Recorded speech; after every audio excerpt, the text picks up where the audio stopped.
ঢালাইটা শুধু ভেঙে দিয়েছে। এরকম অ্যাক্সিডেন্ট আজ পর্যন্ত দেখিনি গো।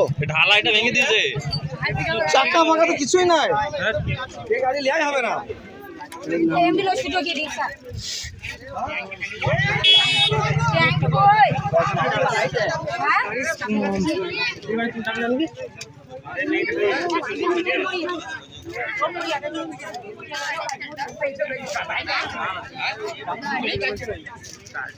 ছিল মনে হয় বাইক আর আসছিল।